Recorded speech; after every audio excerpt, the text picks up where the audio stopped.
오늘 말씀 골로새서 1장 24절입니다. 1장 24절. 나는 이제 너희를 위하여 받는 괴로움을 기뻐하고 그리스도의 남은 고난을 그의 몸된 교회를 위하여 내 육체에 채우노라. 복음과 고난 시리즈의 이제 두 번째 말씀인데 본 시리즈는 오늘로서 마치게 되겠습니다. 이 고난 주제는 설교하는 사람에게도 어렵고 또 말씀을 들으시는 회중에게도 굉장히 어려운 말씀입니다. 그래서 우리가 복자를 써서 복음 이러잖아요, 그죠? 소리다, 소식이다, 복음 이렇게 말은 해놓고 거기에 왜 또 고생할 고자가 들어가는지 그 복음과 고난 그러면 좀 모순처럼 들리잖아요, 그죠? 그래서 어려운 거죠. 설명하기도 쉽지가 않습니다. 그래서 고난 시리즈 지금 딱 두 번째인데요, 이것이. 그래서 오늘 말씀 중에 성경 구절 자체를 여러 번 인용을 하게 될 것입니다. 그래서 성경의 말씀 자체가 고난을 복음과 관련해서 어떻게 설명하는가 하는 것을 이해하시는데 도움이 되시기를 바랍니다. 바울이 오늘 본문에서 굉장히 특이한 진술을 합니다. 그게 뭐냐면은 납득하기도 어렵고 굉장히 놀라워요. 왜냐하면 괴로움을 기뻐한다고 그랬어요. 정상적인 사람은 그런 말 잘 안 하겠죠. 어떻게 해서 고난을 기뻐할 수 있는가? 세상 사람들 가운데서도 이 극기 정신이 강한 사람들이 자신의 시련을 굉장히 담대하게 이렇게 강한 의지로 이렇게 넘기는 그런 사람들이 있어요. 근데 이 사도 바울의 경우는 그런 극기의 정신을 넘어서 고난 자체, 그 고통 자체를 환영하고 기뻐한다 그거예요. 그래서 사실은 바울이 지금 이 고난에 대한 자신의 견해와 자세를 피력하고 있지만은 실은 기독교의 고난관을 대변하고 있는 것입니다. 그래서 기독교의 고난관은 그럼 뭐냐, 어떤 것이냐 하는 것을 우리가 알아야 되겠죠. 가장 좋은 방법은 예수님의 말씀과 예수님의 생애를 우리가 살펴보면 좋을 줄 압니다. 예수님이 우선 자기 자신을 어떻게 소개했습니까? 이상스럽게도 세상 사람들이 바라는 그런 메시아관과는 정반대로 자기를 고난의 주라고 소개했어요. 승리의 주가 아니고 다른 사람들에게 복종을 요구하는 그런 의미에서 주권을 행사하는 그런 군사적인 정치적인 메시아가 아니라 섬기기 위해서 왔고 자기를 낮추기 위해서 오셨고 또 고난을 다른 모든 죄인들을 위해서 받기 위해서 오신 분이라 그랬어요. 그래서 일반 세속적인 세상적인 잘못된 메시아관과 완전히 차이가 있습니다. 그래서 제자들께도 여러 번 인자는 예수님 자기 자신을 가리켜서 인자라고 하시는데 그 인자는 사람의 아들이라는 뜻인데 다니엘서 7장에 나오는 말씀하고 관계 있습니다. 그 얘기까지 들어갈 필요는 없고 어쨌든 인자는 고난을 반드시 받아야 된다. 그렇게 여러 번 말씀하셨어요. 근데도 제자들 귀에는 그 말씀이 들어오질 않았어요. 왜냐하면 메시아에 대한 그릇된 자신들의 사상과 기대가 있었기 때문에 사람이 왜 듣고 싶은 말만 듣잖아요. 그래서 십자가의 길은 결국은 예수님에게 꼭 필요했다 그 말이죠.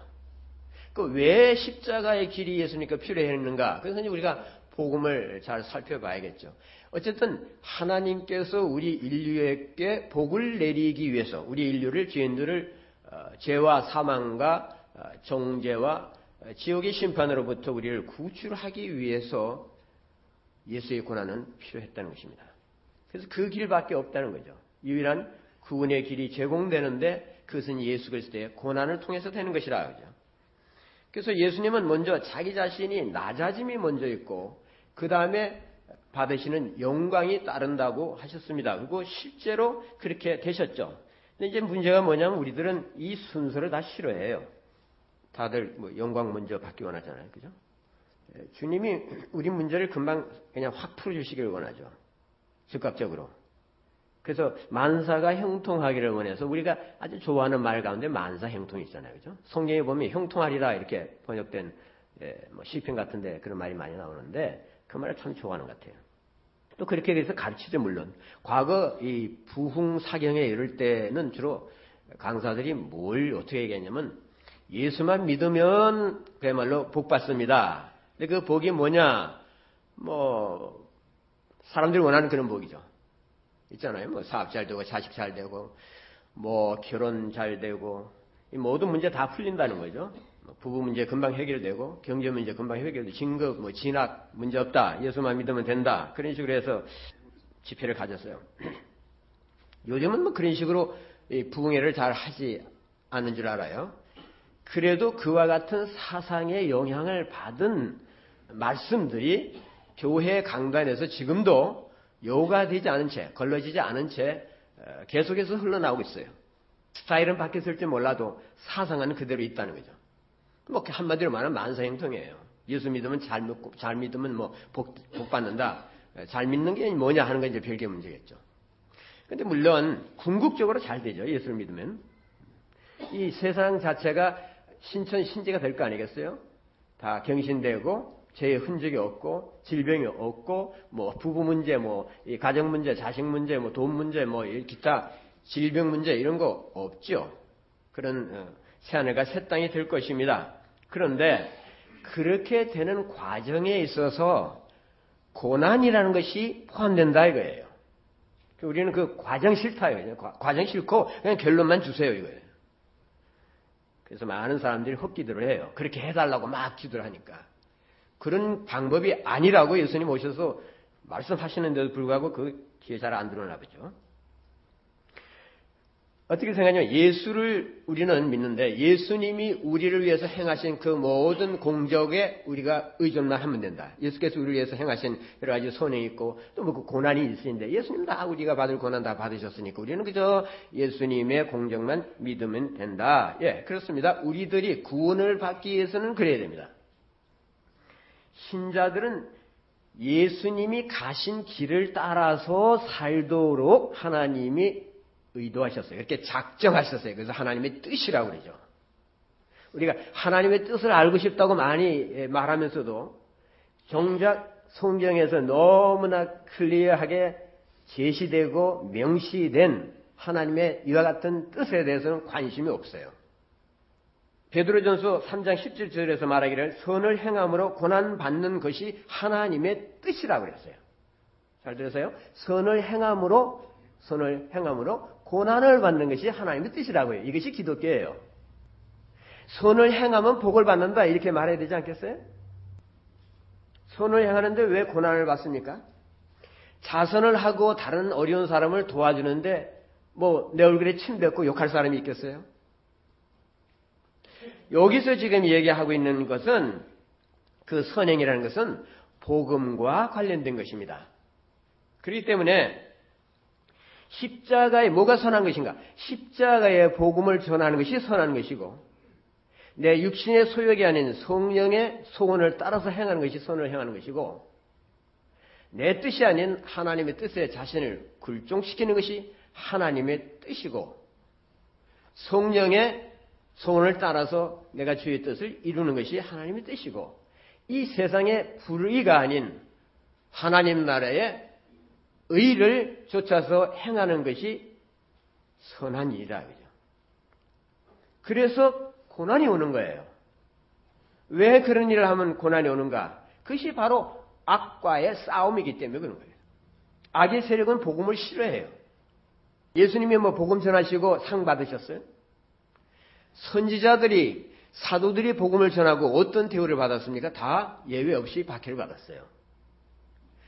이런 성경의 엄연한 진리도 우리가 그냥 지나가 버려요. 우리 머릿속에 담겨 있지 않습니다. 이것이 우리의 신학이 되어야 되고, 이것이 우리의 교리의 바탕이 되어야 되고, 이것이 우리 믿음 생활의 기초가 되어야 하는데도 불구하고 그런 것을 무시하기 때문에 우리 신앙생활이 어떻게 됩니까? 어려운 거예요. 힘든 거예요. 예수 믿으면서 아주 힘들게 믿는 사람 뭐 한두 사람입니까? 기도할 때마다 힘든 기도 나오죠. 기도할 때마다 그야말로 즐겁고 기쁘고 행복하고 뭐 찬양 찬송 뭐 그런 영광스러운 기도만 나오는 게 아니잖아요. 주로 어려운 문제를 기도하고 그 따져보면 그 어려운 문제가 고난에 대한 복음적인 이해가 빈약하기 때문에 기인한 경우가 적지 않은 것 같습니다. 여러분 복음을 전한다고 해서 뭐 평화상 받고 뭐 노벨상 받았다는 사람 들어봤어요? 그런 거 없어요. 그것이 이 세상의 리얼리티라고. 왜 그것을 눈을 감고 살려고 그러냐 하죠. 우리들이 구원을 받고 나면은 어떻게 되냐 그러면 뭐 바로 천국 가는 것이 아니라 구원을 받고 나면 그 다음에 하나님이 원하시는 바의 방식에 따라서 살아야 하는 삶이 있습니다. 바로 성경은 그 삶, 구원 이후의 삶에 대한 책이라고 해도 과언이 아니에요. 물론 어떻게 하면 예수 믿고 구원받는가 그런 얘기도 있지만은 대부분은 뭐 90% 이상이 다 구원받은 이후에 하나님의 뜻에 따라서 사는 크리스천 라이프가 어떤 것인가 하는 것을 진술한 책이에요. 왜냐하면 대부분의 이 서신들이 글들이 예수를 믿는 사람들에게 이미 그리스도를 자신의 구주로 받아들인 교인들에게 쓴 것이기 때문에 그래요. 그럼 하나님께서 신자들이 어떤 방식으로 살기를 원하시겠어요? 하나님이 원하시는 것은 예수 그리스도의 삶의 모델을 본받아서 살기를 원하십니다. 그래서 그리스도가 우리들의 삶의 모델이에요. 그러니까 예수께서 가신 그 길을 우리가 밟아서 쫓아가는 것입니다. 밟아서 쫓아가는 그 길에 고난의 요소가 반드시 들어있다 이거죠.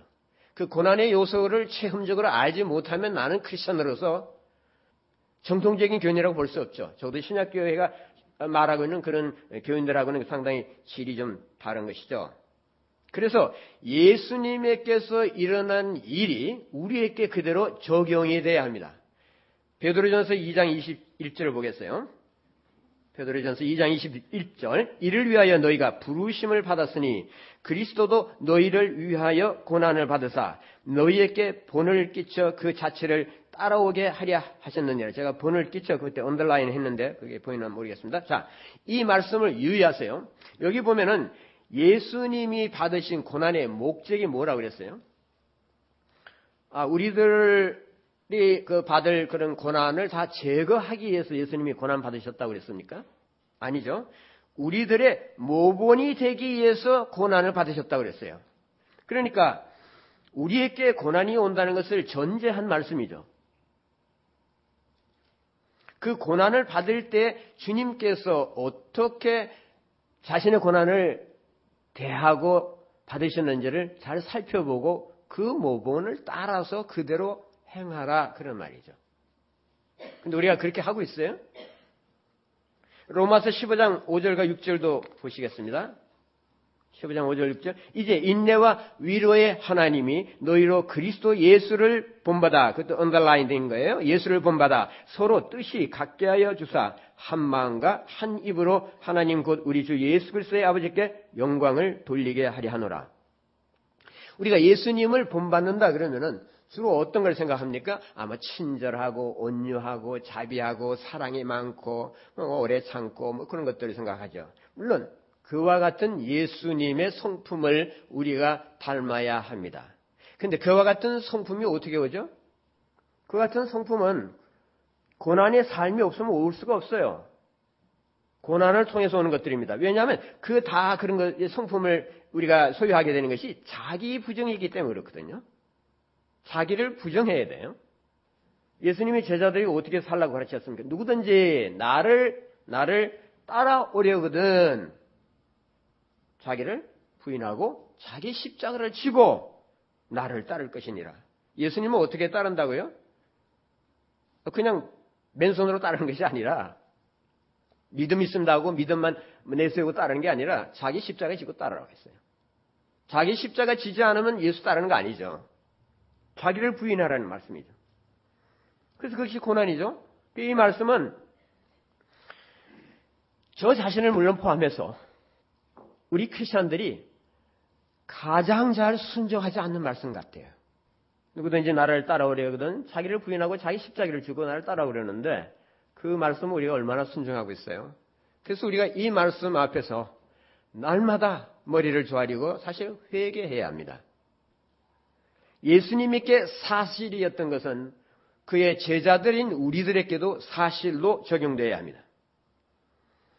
그래서 우리들도 주님처럼 자기를 부인하는 고난의 길에서 겸비하고 온유하고 오래 참고 인내와 순종으로 하나님을 섬겨야 하는 것이죠. 그래서 구원을 받기 위해서 고난받으라는 말씀이 아니에요. 구원이라는 것은 예수 그리스도의 십자가의 공로를 그대로 의지하고 믿고서 거저받는 것입니다. 그렇지만 예수님의 삶의 방식이라는 것은 거룩한 우리 크리스천들의 거룩한 삶의 패턴이라 이거죠. 그 패턴 위에는 다른 모본이 없어요. 그런데 이제 우리가 한 가지 생각할 것은 이 고난이라는 것은 우리에게 굉장히 큰 유익을 줍니다. 우리는 그저 세상적인 것들이 많이 있으면은 그것이 나에게 유익하겠지 하고서 그것을 다 쫓아가지만은 사실은 그런 것은 이제 결국 다 없어지는 것이고 우리에게 진정으로 영구하고 오래가는 유익은 뭐냐? 그것은 하나님이 고난을 통해서 주시는 축복들이에요. 그래서 고난을 우리가 두려워하고 피하려고 할 것이 아니라 고난이 주는 유익이 뭔가 하는 것을 잘 숙지할 필요가 있고 성경 공부할 때 성경을 읽을 때 그런 데 주의를 하셔야 됩니다. 하나님 지금 복 주시기 위해서 잔뜩 그냥 쌓아놓고 지금 재놓고서 지금 기다리고 계신데 그 복을 클레임하는 사람이 없어요. 그 복을 찾아가고 싶은 사람이 아무도 복 받으러 오질 않아요. 그런 의미에서. 우리는 무슨 복을 달라고 그러죠? 날마다 복 달라고 그러는데 종류가 다른 복을 원하죠. 우리 큰 미스테이크죠. 그렇게 해서 우리 인생이 다 낭비되니 크리스천 라이프가 다 그냥 웨스트웨이 되는 거예요. 그래서 깨어있으라고 그래요. 말씀 똑바로 깨닫고 예수 믿으라는 거죠. 그러지 않으면 무슨 소용이 있습니까? 하나님이 주시고자 하는 복을 못 받으면은 그 사람 박복한 사람이 되는 거죠. 근데 뭐 다른 복들 좀 들어왔다고 그거 가지고 좋아하고 그거 가지고 신뢰해서 하나님 감사합니다. 물론 세상에 있는 여러 가지 필요한 것들을 하나님 주실 때 감사해야죠. 그러나 하나님이 진정으로 원하시는 복이 있으니까 그 복을 사모해야 된다. 그 복을 위해서 내가 달려가고 그것이 비록 고난이라는 포장에 쌓여서 온다 할지라도 그 속에 들어있는 하나님의 깊은 뜻을 생각하고 그것을 열어볼 생각을 해야 된다. 이거 고난 봉지가 오늘 배달이 됐네. 잘못 들어왔어요 우리 집에. 리턴 시켜버리네. 하나님의 그 창고에는 복의 창고에는 맨날 그 리턴드 된 그 파슬이 잔뜩 쌓여 있어요. 하나님 기다리시죠. 언제 또 보내세요? 자주 보내신다고요. 계속해서 자주 돌아와. 주소 완전히 뭐 자들 이제 이사 가버렸다고 이렇게까지 얘기해버려요. 고난의 유익이 뭐냐? 우리의 무릎을 낮게 하는 거죠. 우리의 고개를 숙이게 하고 고난이 오면 사람 기도하게 돼 있어요. 또 고난이 뭘 갖다 주느냐? 순종을 배우게 하죠. 예수님도 고난을 통해서 아버지께 순종하는 것을 배웠다 그랬습니다. 순종이라는 건 배우는 것입니다. 그냥 믿음 있다고 쑥 나오는 게 아니라 역경의 계단을 밟으면서 내가 아버지 앞에 고개 숙이고 그 뜻에 복종하고 아버지가 바라고 주기를 원하는 그 축복을 받기 위해서 나 자신이 하나씩 둘씩 배워나가는 거죠. 고난은 예수님에게도 필요했거든요. 그렇다면 우리에게 필요하지 않겠습니까? 그래서 우리도 다 이 고난의 학교에 입학해서 우리의 인품이 영그러져야 되고 또 그것을 통해서 하나님의 뜻을 따라서 사는 훈련을 날마다 받아야 합니다. 고난이 주는 또 다른 유익은 뭐냐면 우리를 영광의 자리로 인도합니다. 고난이 가는 목표가 뭐냐? 끝점이 뭐냐? 그것은 영광의 좌석이에요. 주님께서 자기를 낮추시고 죽기까지 복종하셨을 때 어떤 결과가 나왔어요? 빌립보서 2장 9절에서 11절 말씀을 보십시오. 빌립보 2장 9절에서 11절. 이러므로 하나님이 그를 지극히 높여 모든 이름 위에 뛰어난 이름을 주사 하늘에 있는 자들과 땅에 있는 자들과 땅 아래에 있는 자들로 모든 무릎을 예수의 이름에 꿇게 하시고 모든 입으로 예수 그리스도를 주라 시인하여 하나님 아버지께 영광을 돌리게 하시느니라. 우리가 생각할 때는 예수님이 뭐 하나님의 아들이시니까 뭐 당연히 아버지께서 그 아들을 높이시고 주권을 크게 행사하시고 하는 거 그거 당연하지 않은가 이렇게 생각할지 몰라요. 그러나 전혀 그런 것이 아닙니다. 왜냐하면 방금 우리가 읽은 그 빌립보서 2장 9절이 어떻게 시작합니까? 그러므로로 시작하죠. 그러므로라는 건 그 위에 말이 있다는 것이죠. 그 위에 말이 무슨 말이에요? 예수님이 자기를 낮추시고 고난을 받으시고 아버지의 뜻에 죽기까지 순종하셨다는 말씀이죠. 그래서 영광의 자리에 앉으셨다고 말이죠.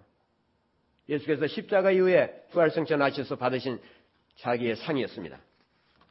하나님께서 우리로 하여금 우리의 연약성을 이해하시고 우리의 인간됨을 아시고 우리가 어떻게 하면 하나님께서 원하시는 바의 그 목표에 도달하고 하나님 주시는 충만한 복을 받을 수 있을까 생각하셔서 우리에게 주시는 것이 또 하나 있습니다. 그게 뭐냐면 동기부여라는 거예요. 동기부여. 우리들이 고난을 잘 참고 견딜 수 있도록 동기부여라는 이름의 상을 주신다고 말이죠. 동기부여 그러면 뭐 세상 사람들이 뭐 보너스 주고 뭐 하고 뭐 이런 식의 어떤 상리적인 그런 아이디어에서 나온 것이 아닌가, 뭐 사람 이용하는 거 아닌가, 노동력 착취하려고 뭐 그렇게 생각할지 모르지만 사실은 그런 것이 아니라 뭐 세상에서 그래서 악용하기도 합니다. 원래는 하나님이 우리 인간들에게 넣어준 메커니즘이에요. 그것을 세상 사람들이 연구해가지고 사용하는 거죠. 뭐 비즈니스에. 우리에게 동기부여가 필요해요. 인간은 동기부여가 필요한 존재로 지음을 받았어요. 그래서 하나님께서 우리에게 동기부여를 하십니다. 많이 하세요. 야고보서 1장 12절 보시겠어요? 시험을 참는 자는 복이 있나니 이는 시련을 견뎌낸 자가 주께서 자기를 사랑하는 자들에게 약속하신 생명의 면류관을 얻을 것이기 때문이라. 뭐 때문에? 생명의 면류관을 얻을 것이기 때문에. 이 말씀은 시련을 견디면은 고난을 많이 받으면 천국에 들어간다. 그런 말씀이 아니라 구원이라는 것은 믿음으로 거저받는 것입니다. 뭐 시련을 견디고 뭐 고난 받고 그런다고 해서 천국 들어간 게 아니죠. 여기서 말하는 것은 이 생명의 면류관은 상을 얘기하는 것이에요. 유업을 얘기하는 것입니다. 기업을 말하는 것입니다. 그래서 면류관은 왕권을 상징하잖아요. 그래서 이렇게 시험을 참는 자는 그리스도와 함께 그 왕권을 나누고 누린다는 그런 말씀이죠. 또 히브리서 10장 35절 36절 보시겠어요?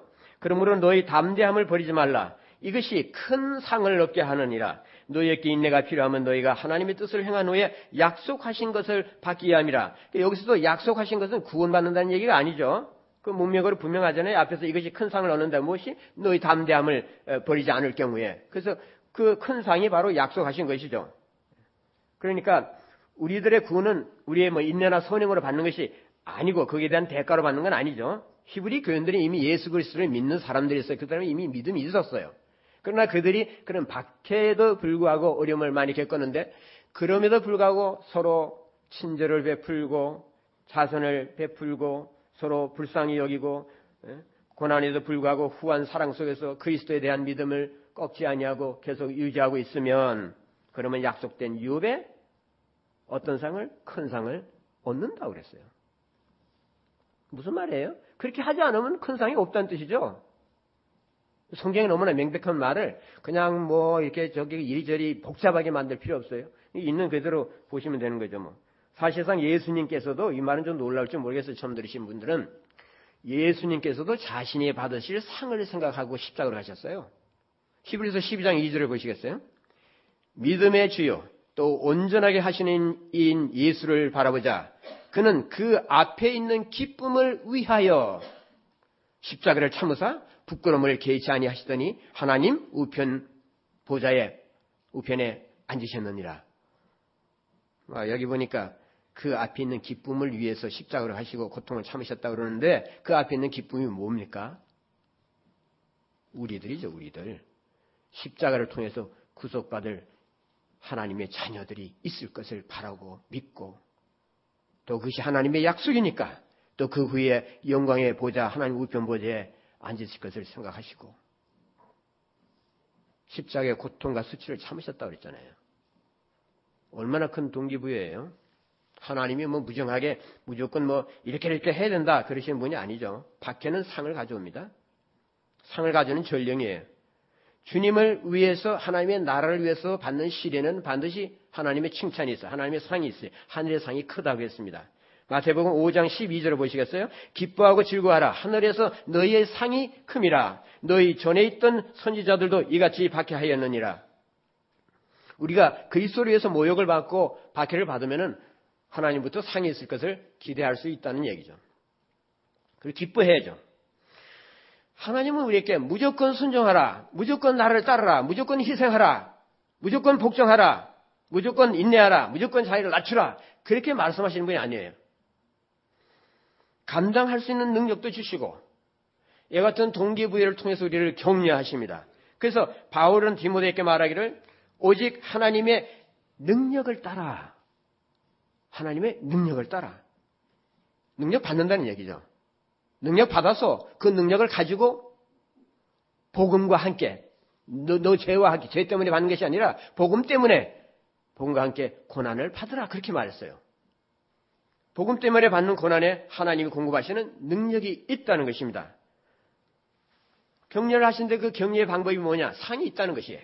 그래서 상이라고 하면 뭐 편익견에 들어가지고 그거 나쁜 거 아닌가 그렇게 생각하는 분들이 많아요, 사실.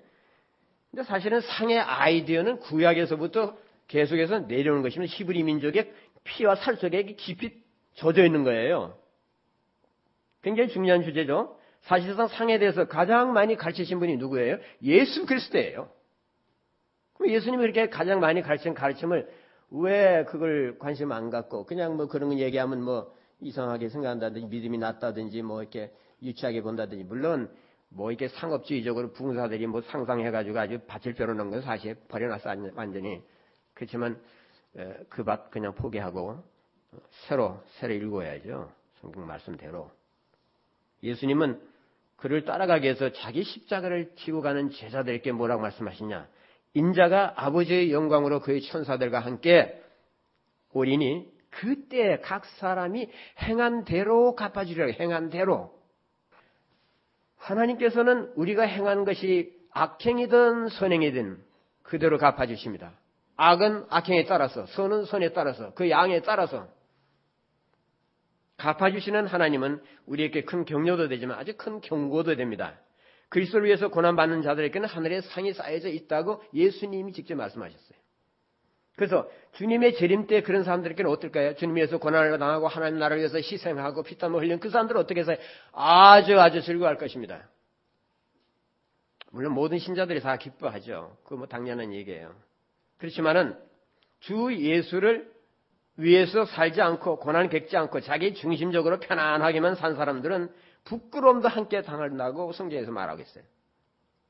자기의 공로가, 고린도전서 3장 15절 이하 뭐 여러 가지 말씀 보시면 자기가 좋다고 생각한 거, 자기가 복이라고 생각한 거, 자기가 기여했다고 생각한 거, 희생했다고 생각하는 거, 하나님 나라를 위해서 뭔가 자기가 보탠 것이 있다고 생각하는 그 모든 공적들이 하나님의 심판대 앞에서 평가를 받고서 이거 지푸라기였다. 그래서 그게 다 타버리고, 이거 나무 쪽에 불과했다. 다 타버리고, 가짜 보석이었다. 다 타버리면은 그때는 어떻게 되느냐. 그 영혼은 구원을 받는다 그랬어요. 그렇지만 수치를 당한다 그랬어요. 물론 그 사람들도 예수의 대속을 믿었기 때문에 천국에 들어가는 것은 사실이에요. 우리는 그리스도를 믿음으로 말미암아 들어가지 우리 행위에 의해서 들어가는 건 아니에요. 그렇지만 주를 위해서 살지 않은 사람들에게는 부끄러움이 기다리고 있다는 거죠. 그러니까 그렇게 살지 말라. 그것이 가능하니까 그런 경고를 한 거 아니겠어요? 주님을 위해서 고난받은 성도들에게는 특별한 기쁨이 있고 특별한 상이 있는데 그것을 자기는 못 받으니까 어떻게 되는 거예요? 기쁨이 없고 즐거움이 없겠죠. 그런 사람들에게는. 주를 위해서 살지 않으면 여러분 반드시 잃어버리는 것이 있습니다. 그 잃어버리는 것이 뭔가? 잃어버려서는 안 되는 것들이에요. 예를 들어서 주님의 나라를 위해서 고난과 시련을 받지 않으면은 고린도후서 1장 4절에서 사도 바울이 말한 의미를 우선 이해를 못하고 그 다음에 거기에 담겨 있는 하나님의 그 귀한 주옥 같은 축복들을 상실하게 됩니다. 거기 무슨 말씀인지 제가 읽어드릴게요. 우리의 모든 환난 중에서 우리를 위로하사 우리로 하여금 하나님께 받는 위로로서 모든 환난 중에 있는 자들을 능히 위로하게 하시는 이시로다. 뭐 위로라는 말이 얼마나 많이 나온지 모르겠어요. 환난 중에서 하나님께로부터 받는 위로가 있다 그 말이에요. 환난 중에서 믿음을 지키지 아니하고 시련의 길을 밀어버리고 그것을 인정하지 않고 거기 담긴 하나님의 뜻을 경시하는 자들에게는 고난 가운데서 오는 하나님의 그 위로가 뭔지 모른다 그 말이에요. 그 복을 잃어버리면서 산다는 것입니다. 그리스도를 위해서 고난을 받지 않는 신자들은 그런 체험이 없으니까요. 그래서 그런 신자는 고난 속에서 시련 속에서는 하나님의 임재와 하나님의 능력과 하나님께서 주시는 칭찬을 내가 듣지 못한다니. 그런 격려를 받지 못해요. 하나님의 능력이 뭐라는 것도 몰라요. 내가 시련을 어떻게 견디고 할 수 있다. 그런 것을 내가 이렇게 해서 견뎠다. 하나님 참 감사합니다. 그것이 하나님의 능력이라는 것을 내가 이제 알겠습니다. 하고 하나님을 찬양하는 그런 복에 가담하지 못한다. 그 말이에요. 아니 받는 시련이 없는데 무슨 뭐 위로가 있어요. 베드로후서 4장 14절을 보겠습니다. 너희가 그리스도의 이름으로 치욕을 당하면 복 있는 자로다. 영광의 영 곧 하나님의 영이 너희 위에 계심이라.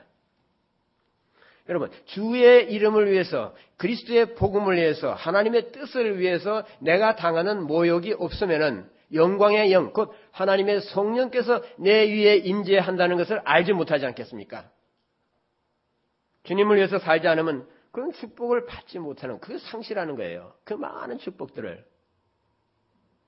그런데도 우리가 하나님 앞에서 불평할 수 있어요. 하나님, 나는 왜 이렇게 복이 없습니까? 나는 왜 이렇게 박복하면? 나는 왜 이렇게 못 삽니까? 나는 왜 이렇게 가진 것이 없습니까? 나는 왜 이렇게 병이 많습니까? 나는 왜 자식들이 제대로 안 됩니까? 똑같은 인간으로 세상에 태어났는데 나는 왜 옆집보다 못 살고 왜 모든 것이 제대로 안 되고 나는 예수 믿고서 잘 된 게 뭐가 있습니까? 내가 받은 복이 무엇입니까? 라고 항의하시겠어요? 하나님께서 내가 너에게 늘 날마다 복을 주기 위해서 복의 파설을 맨날 보내지 않았느냐? 너 안 열어보지 않았니? 발로 차지 않았니? 쓰레기통에 넣지 않았니? 그거 관심 없지 않았느냐? 너희가 성경을 보되 예수께서 바리새인들에게 유대인들에게 말씀하시고 성경을 보는 왜 보느냐? 거기에 영생이 있기 때문에 본다. 거기에 생명이 있기 때문에 본다. 거기에 진리가 있기 때문에 본다고 그러죠. 거기에 하나님의 뜻이 있고 하나님의 복이 있으니까 그걸 보지 않느냐?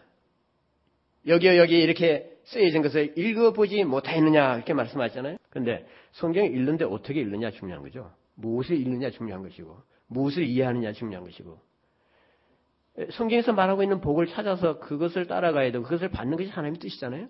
그게 하나님 좋아하시죠. 내 자식이 내가 원하는 복을 찾고 그걸 받아야 내가 부모로서 기쁜 것이지 엉뚱한 걸 가서 복이 아닌데 복이라고 해도 그 별로 레벨이 낮은 것인데 거기에 모든 것을 걸고 살라고 그런다고 하면 얼마나 답답하겠어요. 이제 우리가 한 가지 자문해 볼 것이 있습니다. 그게 뭐냐면 나에게는 주 예수를 위해서 살기 때문에 그분의 복음의 진리를 위해서 내가 살기 때문에 내게 오는 시련이 있느냐 하는 것입니다. 내게 그런 고난이 있습니까? 우리 교회가 그런 고난을 체험하면서 살고 있습니까? 사실 솔직하게 따져놓고 보면은 우리 각자의 인생의 고난들이 다 있는데 대부분의 고난은 우리 자신들의 잘못이라고 해도 과언이 아닌 것 같아요.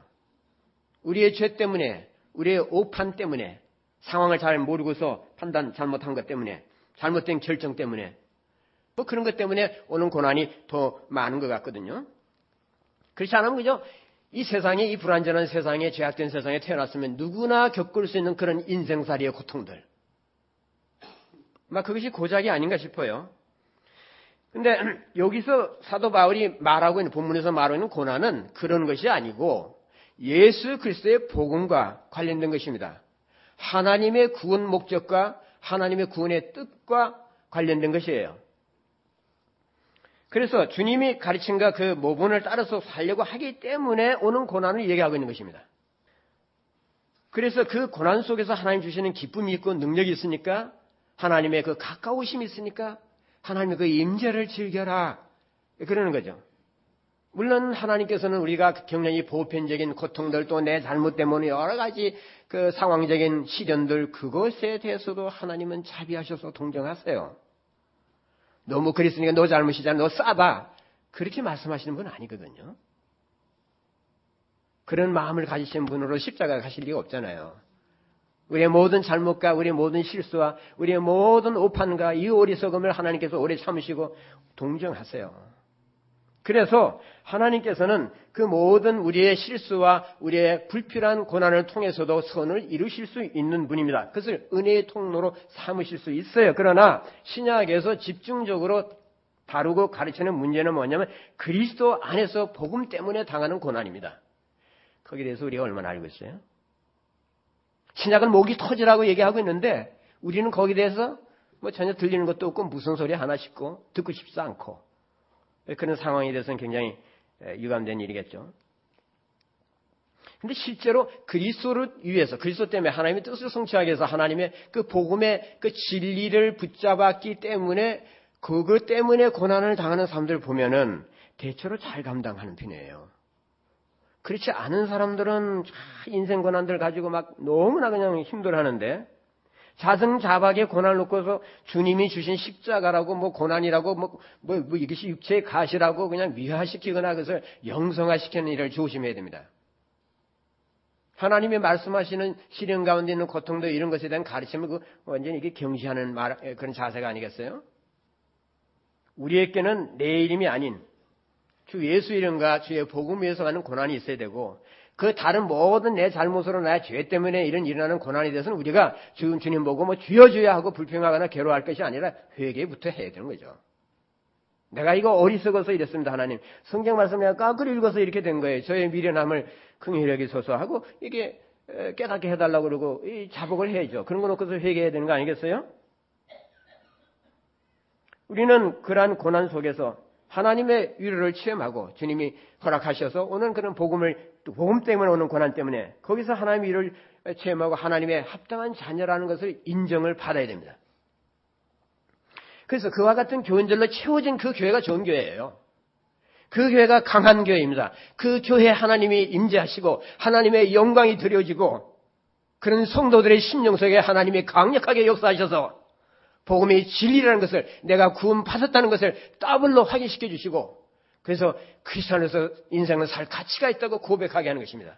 그래야 교회가 힘이 있지 않겠어요? 그래야 예수 믿는 것이 신이 나지 않겠습니까? 그래야 나의 좌절과 나의 여러 가지 자초되는 일들과 나의 실망과 여러 가지 역경 속에서도 나는 쓰러지거나 그러나 아주 쓰러지지 아니하고 다시 일어선다 이거죠. 무슨 뭐 교회가 뭐 사람들만 잔뜩 와 있다든지 뭐 목회자의 무슨 화려한 경력이라든지 뭐 외국 유학의 커리어라든지 무슨 학위라든지 뭐 헌금이 많이 나온다든지 건축물이 뭐 엄청나게 크다든지 이런 것이 교회의 크기 진정한 의미에서 교회의 좋고 나쁜 것을 결정할 것이 아닙니다. 많은 사람들이 거기에 현혹되고 있어요. 참 교회의 능력이라는 것은 그런 데 있는 것이 아니라 그리스도의 고난에 참여하기 때문에 그 복음을 위해서 살기 때문에 그 사람의 삶에서 풍겨나는 향기예요. 그리스도의 향기입니다. 그 향기를 맡기 위해서 그것이 하나님께 드리는 진정한 제물이기 때문에 하나님께서 옛날처럼 성소로 오셔서 그 제사를 연락하시고 흠향하신다고 그랬거든요. 우리 교회에 오신다면 하나님이 뭐를 흠향하시겠어요? 무슨 냄새를 흠향하실 것 같아요? 내 삶을 보신다면 내 삶에서 어떤 냄새를 맡으실 것 같습니까? 그리스도의 향기일까요? 마땅히 그래야죠. 그래 하나님 나를 기뻐하시고 나를 축복하십니다. 여러분 환난을 어떤 자세로 맞이하세요? 환난이 없어지기만을 위해서 기도하십니까? 당황과 두려움 속에서 예기치 않은 사고 속에서 우리가 낙심하고 괴로워하고 눈물을 흘리고 힘들어하는 거 하나님이 이해하세요. 그렇지만 한숨과 울음으로 나날을 그렇게 늘 보낸다면은 그런 자세로 고난을 대하면은 고난을 통해서 하나님이 주시려고 하는 복을 전혀 체험하지 못해요. 이 세상에서 성도는 환난을 피할 수 없습니다. 성경의 분명한 말씀이에요. 성도의 환난은 반드시 있는 것입니다. 있어요. 필요해요. 환난을 겪으면서 자라도록 하나님이 작정하셨어요. 환난이 없으면 이상하게 안 자라요, 우리가. 환난 속에서 예수님을 우리가 새롭게 만나야 됩니다. 환난 가운데서 역사하시는 하나님의 위로를 우리가 체험해야 됩니다. 환난 속에서 하나님이 나에게 능력 주시는 것을 내가 실제로 알아야 돼요. 예수 믿으면서 편안하게 사는 것을 복받았다고 생각하지 말아야 됩니다. 고난을 또 미화시키는 것도 나쁘지만 고난을 부정하고 외면하고 그래서도 안 되죠. 고난 속에 그러나 하나님이 주시는 말로 형언할 수 없는 기쁨과 환희가 있다는 것. 그게 성경의 가르침이에요. 물론 고난 속에 눈물도 있고 아픔도 있죠. 고난 당해본 사람들 그거 다 알지 않겠어요? 어느 문인의 말처럼 인생에 눈물 젖은 빵을 맛보지 않은 사람이 어디 있겠어요? 눈물이 젖은 빵을 먹는데 웃음이 튀어나오겠어요? 그러나 고난 속에서 하나님의 영이 우리와 함께 하시고 환난 속에서 주님이 우리와 함께 고통하십니다. 그렇기 때문에 환난 중에서도 담대할 수 있고 즐거워할 수 있고 사도 바울처럼 기뻐할 수 있다는 거죠. 그것이 그와 같은 얘기입니다. 그와 같은 경지죠. 물론 하나님께서 뭐 고난 자체, 고통 자체, 시련 자체를 즐거워하라 그렇게 말씀하신 적이 없어요. 뭐 이를 악물고 고난을 참으면서 억지로 즐거워해야 된다. 그런 말씀하시지 않았습니다. 환난 자체를 즐거워하는 것이 아니죠. 환난이 있음에도 불구하고 그것을 달갑게 여기고 기뻐할 수 있어야 한다는 거죠. 그것이 우리 크리스천들의 자세입니다. 그런 거 배우지 않고 지금까지 우리가 뭘 하고 살았다는 거예요? 유행하는 축복신앙, 성공신화에 여러분 넘어가지 마세요. 그것은 복음이 아니에요. 주님은 고난에 줄어서 이 세상을 우리를 섬기기 위해서 낮은 자로 오셨습니다. 주님이 십자가를 지고 가셨으니까 뭐 우리가 지고 갈 십자가가 있나? 고난은 하나님이 다 지고 가요. 뭐 병도 다 가져가시고 모든 악한 것도 다 가져가셔서 못 박으셨으니까 나는 지금부터 태평성세를 누리면 된다. 그건 성경의 논리가 아니잖아요. 주님이 십자가로 지고 가신 것은 우리의 고난이 아니고 우리들의 죄입니다. 죄를 지고 십자가로 가셨어요. 세상 죄를 지고 가는 하나님의 어린 양을 보라 그랬지 세상 시련을 지고 가는 하나님의 어린 양을 보라고 세례 요한이 외치지 않았습니다. 주님이 십자가로 지고 가신 것은 나의 뭐 이걸 자질구레한 뭐 고난 그런 거 다 지고 가셔서 내가 편안하게 되기 위해서 한 거 아니라 아까 우리가 읽은 베드로의 말씀처럼 주님이 십자가로 가신 것은 어떻게 우리에게 모범을 보이게 했어. 시련이 십자가였지만 고통의 십자가였지만 그것은 우리에게 본이 되기 위한 것이라 그죠. 주님의 십자가를 믿는다면 주님 명령대로 주님의 십자가 지고 우리가 자기 십자가 지고 주님을 따라야겠죠. 비록 세상에는 알 수 없는 고난들이 많아요. 설명할 수 없는 고난들 너무 많습니다. 그러나 그럴 때라도 우리들은 하나님의 선한 섭리를 믿고 주님을 계속 따라가야 한다. 인생살이에는 이해할 수 없는 고난들이 많아요. 왜 나는 고칠 수 없는 이 불치의 병에 걸려서 죽음을 앞보고 있을까? 왜 나는 날마다 무덤을 생각해야 될까?